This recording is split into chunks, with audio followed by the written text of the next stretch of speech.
Hello there, all you lovely people. Thank you very much for joining me again today, this afternoon at 19:37 for another episode of my Wastecast. Today I had a ham salad for lunch, even though I ordered a lamb salad as an alternative to the roast lamb which they provide at this splendid establishment to all of the inpatients. But unfortunately I didn't get that. I got something which might present differently in my digestive tract to what it should have done. So I just had a ham salad for lunch today, which was splendid. Now I'm having a cup of coffee. I bought some Kenko from the local cooperative. There's a cooperative just down the road if you leave here. There's another cooperative if you take a right at the roundabout at a new housing development where they sell Kenko, which cost me £8.50, which is a fucking rip-off. And I'm still wearing these ridiculous headphones for doing the sound check to make sure that everyone can hear me today. But I've had quite a reasonable day other than that. It's been Sunday here on the ward, so things move quite slowly and steadily. Nothing really that amazing goes on here. I've chosen a different viewing angle today. Hope everyone likes that. It's quite interesting for you. Get to see my door. In fact, I better close the hatch on that door because people will be able to see. You mustn't be able to see anybody, you see. That's forbidden. If you can see people through the window, you can't see other patients, otherwise I won't be allowed to record this video. What I might do is do a bit more current affairs today. Let's have a look. What have we got? Swipe left for Google News.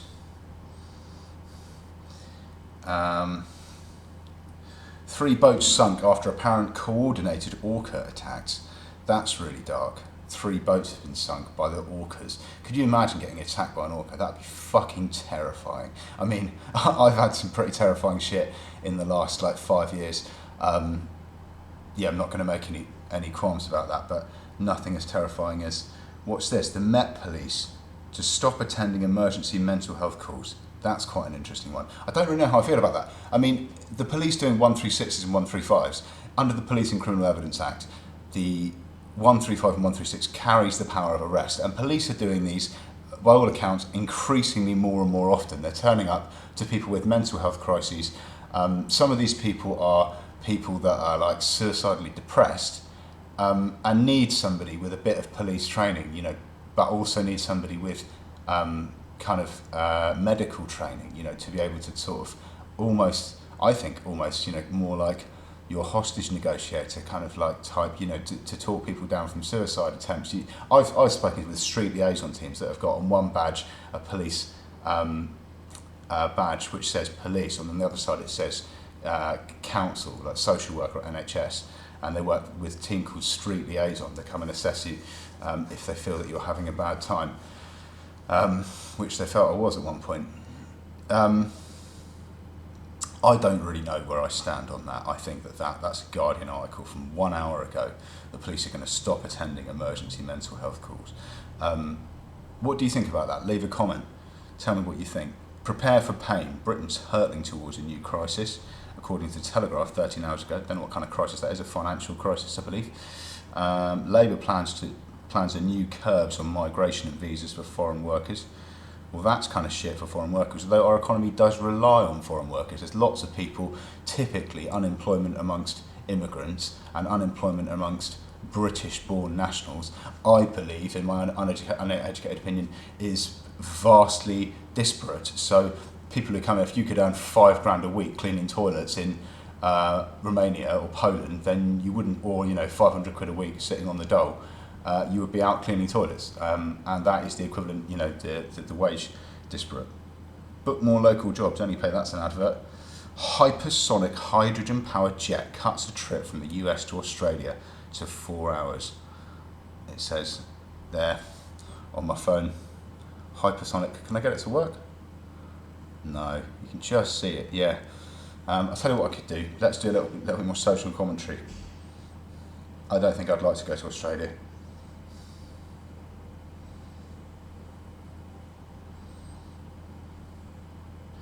Lovely.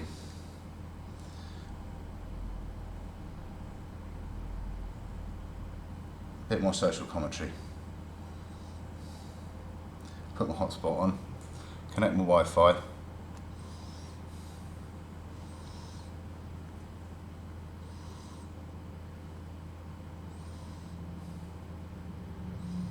And I'll read you something that is social commentary, or kind of like, God, look at my power and boldness, look at my boldness.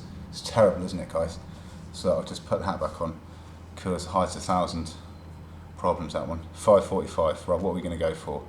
Let's think of something that, maybe something to do with the police, mental health, or let's have a look.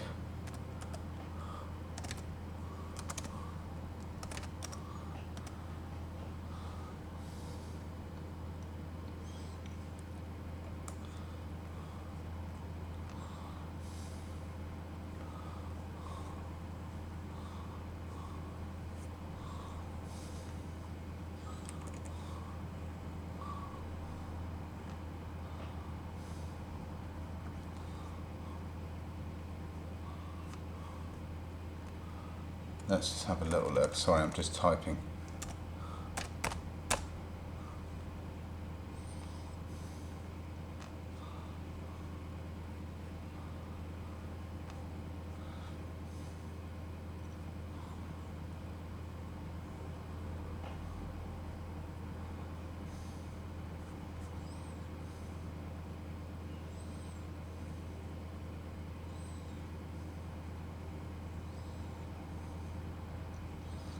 I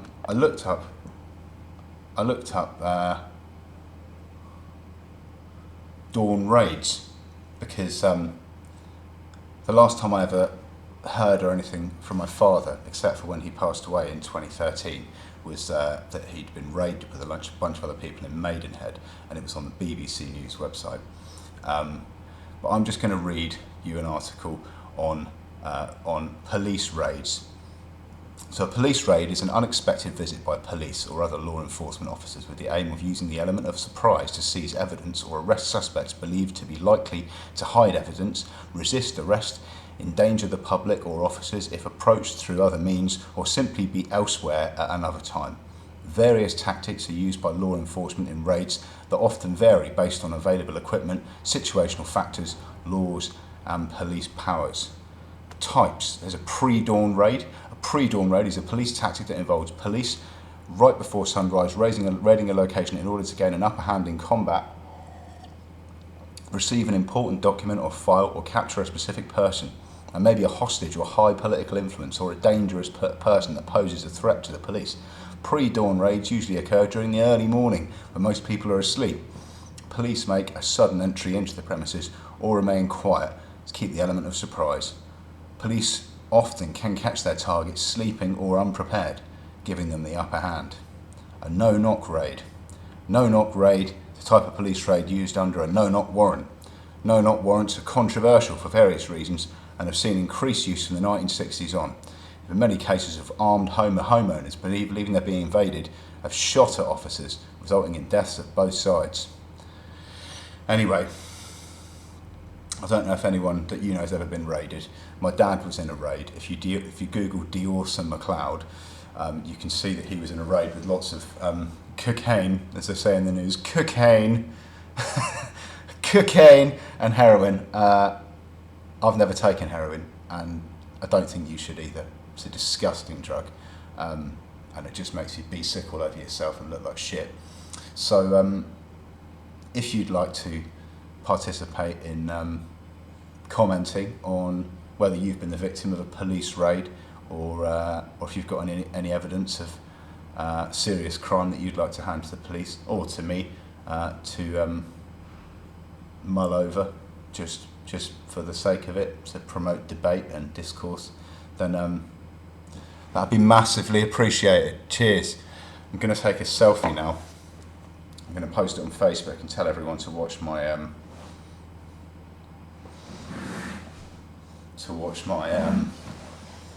shit playlist of videos.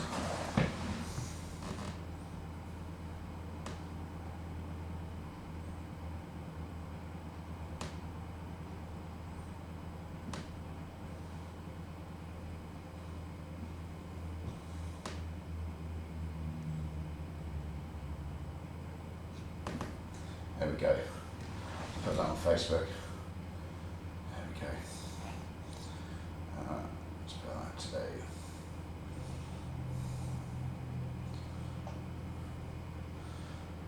Check out my vlog. Safe.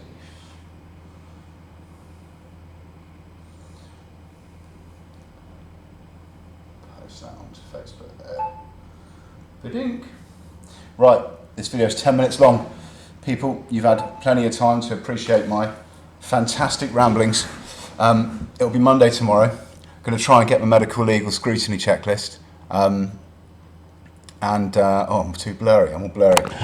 Let's take this off so I can get a decent shot. You can't get a decent shot with this webcam. It just makes you blurry unless you're really far away. Anyway, thanks for watching.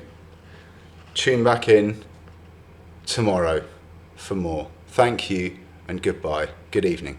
Good evening. Good evening. Goodbye.